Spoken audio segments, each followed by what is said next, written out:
آصف بن برقیہ اللہ ہے یا غیر اللہ ہے؟ آپ بتائیں، اللہ ہے یا غیر اللہ ہے؟ جو اللہ نہیں وہ غیر اللہ ہے، تو اللہ نہیں غیر اللہ ہے، تو اللہ تبارک و تعالی نے آصف بن برقیہ کو اتنی طاقت عطا فرمائی کہ آپ ملکہ بلقیس کے تخت کو 2 مہینے کے مسافات سے 2 مہینے کے مسافات سے اٹھا کر پلک جھپکنے سے پہلے حضرت سلیمان علیہ السلام کی بارگاہ میں لا کر رکھ دے۔ تو اللہ نے مخلوق عاصم بن برقیہ کو یہ طاقت عطا فرمائی۔ تو آپ اندازہ کریں کہ یہ کام ممکن ہے۔ اگر یہ کام اللہ تبارک و تعالیٰ کا ازل سے لے کر ابد تک کوئی شریک نہیں ہے، اللہ تعالیٰ کا ازل سے لے کر ابد تک کوئی شریک نہیں ہے، اللہ تعالیٰ کا نہ دنیا میں کوئی شریک ہے کہ بھائی ایک مثال ہے، ہم کہتے ہیں نعوذ باللہ ہم نبی کی عبادت، کوئی کہتا ہے میں نبی کی عبادت کرتا ہوں، نعوذ باللہ، نہ اللہ کا نبی عبادت میں شریک زندگی میں ہے اور نہ دنیا سے پردہ کرنے کے بعد ہے۔ آپ سمجھ رہے ہیں نا؟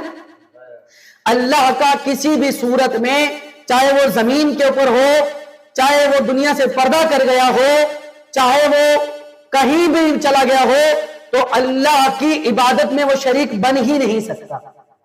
آپ سمجھ رہے ہیں نا؟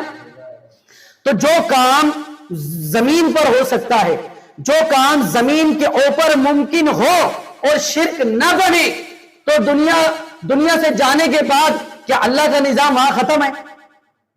اللہ کا نظام تو وہاں پر بھی ہے، اللہ کی قدرت تو وہاں پر بھی ہے۔ جب دنیا کے اوپر شرک نہیں ہو سکتا تو دنیا کے جانے کے بعد بھی شرک نہیں ہو سکتا۔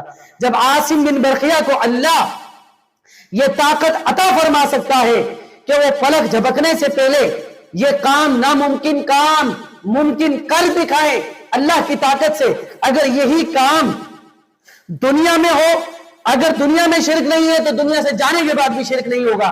اگر اللہ کے نبی یہی کام اگر پردہ فرمانے کے بعد کر دیں تو یہاں شرک نہیں تو وہاں بھی شرک نہیں ہوگا، کیونکہ اللہ کا ازل سے لے کر ابد تک، یہاں ہو یا دنیا سے جانے کے بعد ہو یا جنت میں ہو یا کسی بھی حال میں ہو، اللہ کا کسی بھی حالت میں کہیں بھی کسی بھی زمانے میں اللہ کا کوئی شریک نہیں ہو سکتا۔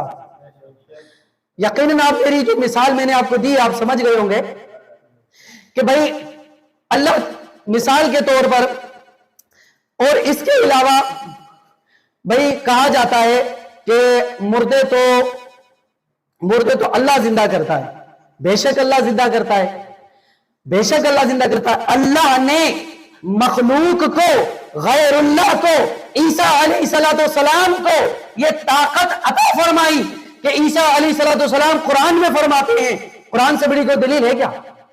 قرآن سے بڑی کوئی دلیل ہے؟ عیسیٰ علیہ السلام قرآن میں کہتے ہیں وَأُحْيِي الْمَوْتَى بِإِذْنِ اللَّهِ، میں اللہ کے حکم سے، احیی الموتى، میں اللہ کے حکم سے مردے زندہ کرتا ہوں۔ آپ مجھے بتائیں، اللہ کا ازل سے لے کر ابد تک کوئی شریک نہیں ہے۔ ایسا نہیں ہے کہ عیسیٰ علیہ السلام کے زمانے میں تو شریک بن سکتا تھا اور آج کے دور میں شریک نہیں بن سکتا، ایسا نہیں ہے۔ اللہ کا ازل سے لے کر ابد تک، ازل کہتے ہیں جس کی ابتدا نہ ہو، ازل کس کو کہتے ہیں؟ جس کی ابتدا نہ ہو، اور ازل ابد کہتے ہیں جس کی انتہا نہ ہو۔ تو اللہ کا ہمیشہ سے اور ہمیشہ تک کوئی شریک نہیں ہے، سمجھ رہے ہیں نا؟ تو جب وہاں مردہ زندہ کرنے کی طاقت اللہ غیر اللہ کو عطا فرما سکتا ہے، آپ مجھے بتائیں مردہ زندہ کرنے کی طاقت اللہ غیر اللہ کو عطا فرما سکتا ہے، تو جب یہاں شرک نہیں ہے، جہاں پر بھی اللہ ہے اور دنیا سے جانے کے بعد بھی اللہ ہے، یا ایسا تو نہیں ہے نا کہ یہاں اللہ اس کا خدا ہے اور دنیا سے چلا جائے اس کا اللہ خدا نہیں ہے؟ ایسا تو نہیں ہے نا؟ میری بات سمجھ آ رہی ہے کہ نہیں آ رہی آپ لوگوں کو؟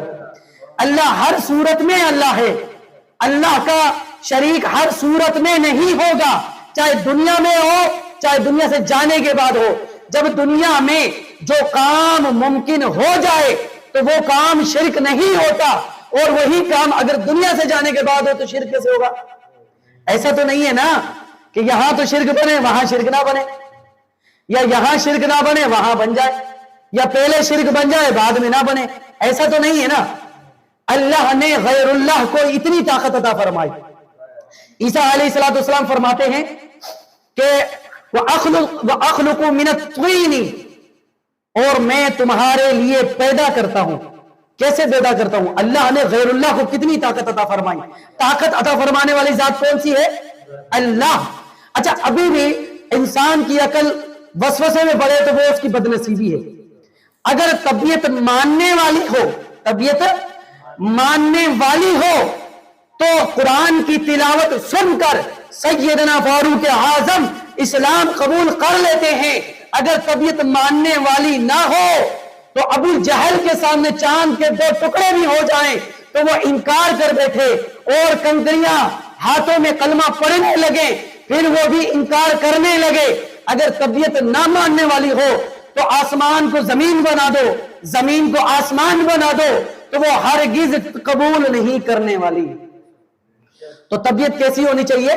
حق کو قبول کرنے والی ہونی چاہیے. کس کو قبول کرنے والی ہونی چاہیے؟ عیسیٰ علیہ السلام فرماتے ہیں کہ میں تمہارے لیے مٹی سے من الطین، مٹی سے پرندہ بناتا ہوں. کیا بناتا ہوں؟ پرندہ بناتا ہوں. آپ مجھے بتائیں، اللہ تبارک و تعالیٰ نے پرندہ بنانے کی طاقت عطا فرمائی. آپ یہ کہہ دیتے ہیں کہ بھائی بزرگوں کی پھوکوں میں یہ پہلے ایک زمانہ تھا، کہہ دیتے بھائی یہ شرک ہے، پھوک مار دی شرک ہو گیا. یہ کیسا دین بیان کرتے ہیں؟